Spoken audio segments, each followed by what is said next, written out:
Minha gente, bom dia, boa tarde, boa noite. Mais uma vez, obrigado pela presença de todas e de todos. Vamos dar continuidade aqui ao nosso projeto.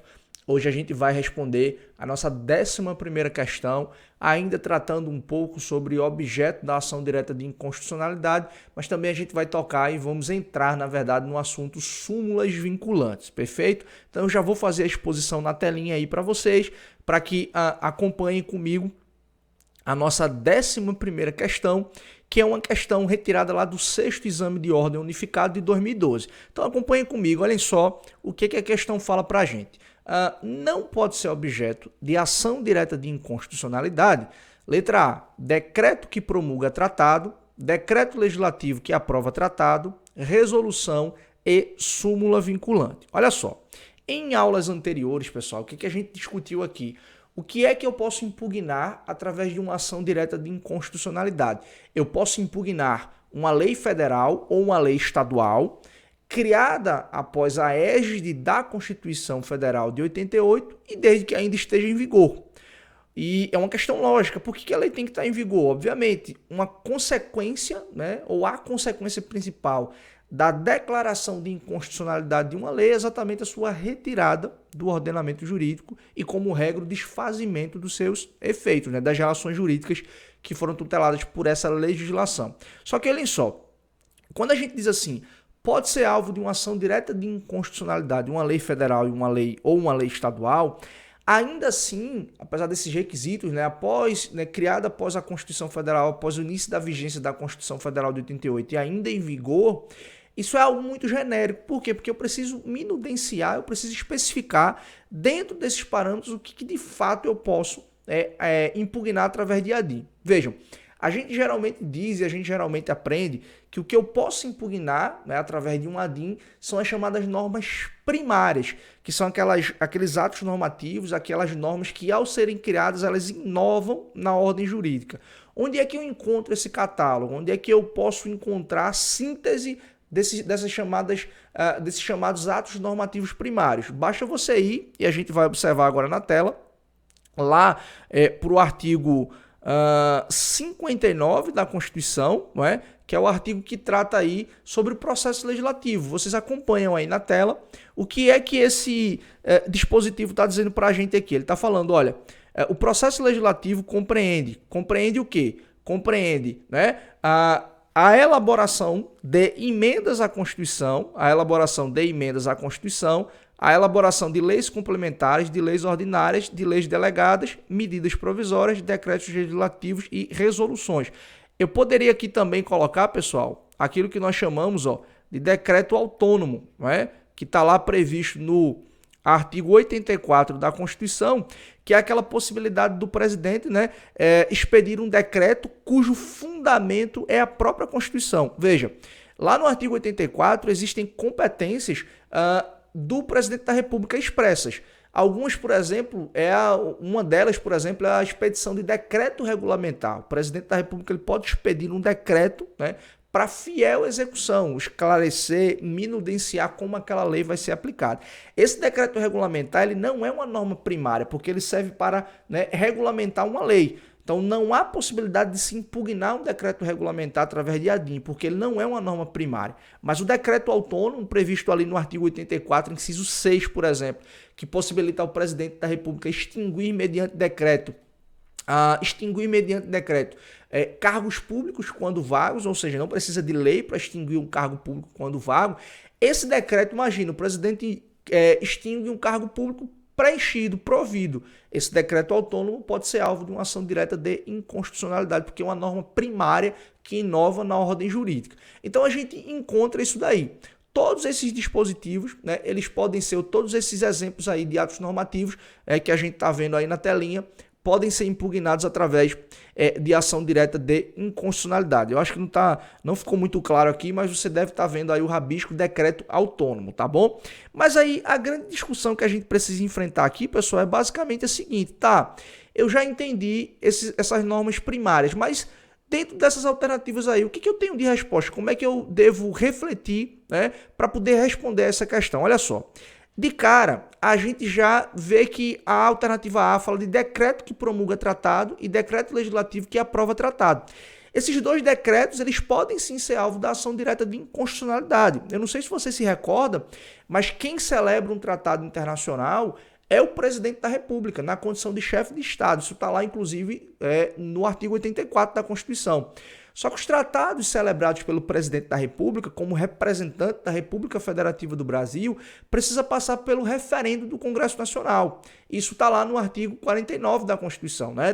Principalmente a Constituição, na verdade, diz assim: tratados internacionais que sejam compromissos gravosos, né, ou que sejam encargos. Então, o processo basicamente é o seguinte: quando o presidente celebra um tratado internacional que gere um compromisso, por exemplo, gravoso, né, uma despesa, um encargo, ele precisa submeter ao processo legislativo, ele precisa submeter à apreciação do Congresso Nacional, que vai votar se aprova aquele tratado internacional ou não. Se o tratado for aprovado, ele é aprovado mediante um decreto legislativo. Então, esse decreto legislativo do Congresso Nacional que aprova um tratado pode ser alvo de uma ação direta de inconstitucionalidade. É uma norma primária que inova na ordem jurídica. E o decreto, né, do presidente que inclui no ordenamento jurídico aquele tratado internacional aprovado pelo decreto legislativo. Então, tanto o decreto do Congresso que aprova o tratado, quanto o decreto do presidente que incorpora à ordem jurídica aquele tratado internacional, pode ser alvo da ação direta de inconstitucionalidade. Vocês viram aí na tela também, tá aí a letra C, que a resolução, né, que é um diploma normativo de competência das casas, né, do Congresso Nacional. Então a Câmara e o Senado exercem suas competências através de resoluções. Lá, a Câmara autoriza a abertura do processo de impeachment contra o presidente da República. Isso é publicizado através de uma resolução. O Senado Federal condena o presidente por crime de responsabilidade. Essa condenação ela é publicizada através de uma resolução. Então tá aí no inciso 7 do artigo 59.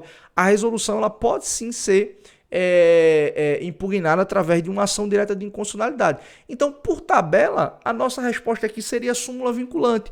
Mas olha só, por que então, isso aqui é o que é mais importante a gente perceber, por que então, Helder, que uma súmula vinculante ela não pode ser alvo de uma ação direta de inconstitucionalidade? Olha só, para a gente poder observar isso, a gente tem que olhar isso aqui, ó, pessoal. Deixa eu só voltar aqui para a gente poder observar. Eu vou ter um pouquinho, mas está lá no artigo 103A da Constituição. Olha só.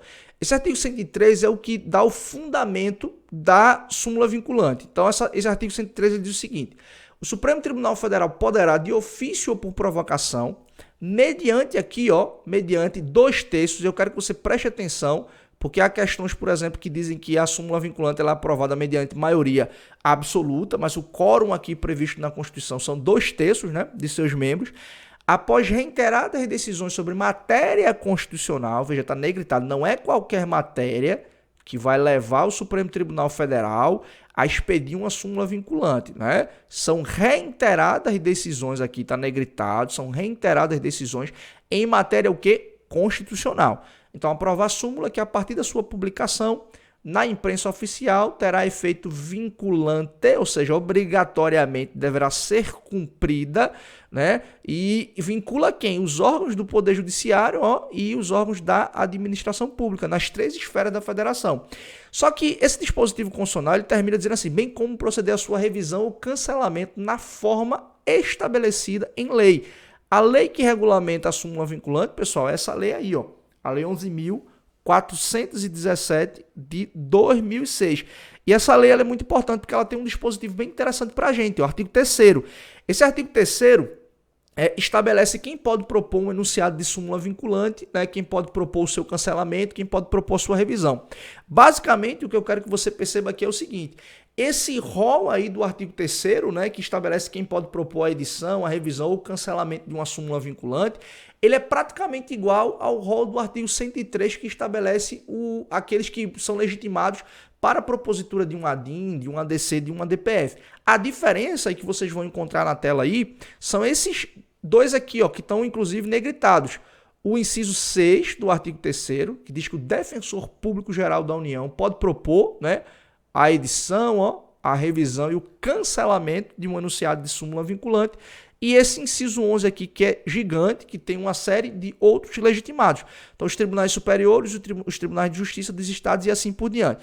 Então, esses daí podem dizer, olha, Supremo, você está decidindo sobre tal matéria, em várias oportunidades, isso é matéria constitucional, Espeça logo uma súmula vinculante, porque é melhor para vincular e aí você não fica, né, com esse trabalho de enxugar gelo, decidindo várias matérias. Então essas reiteradas decisões, elas podem ser, né, encerradas ali em razão da possibilidade de expedição daquela súmula vinculante. A súmula vinculante expedida já vai ser obrigatoriamente cumprida ali pelo Poder Judiciário e pela administração pública, sob pena, inclusive, se a súmula vinculante for descumprida, a propositura de uma reclamação constitucional, né, em razão do descumprimento de uma súmula com efeito aí vinculante. Mas olha só, e por que então, e é isso que é o mais importante a gente perceber, eu vou voltar aqui na tela, por que a súmula vinculante ela não pode ser objeto de uma ação direta de inconstitucionalidade? Simples, pessoal, porque a súmula vinculante ela tem um processo, um procedimento de edição, de revisão e de cancelamento.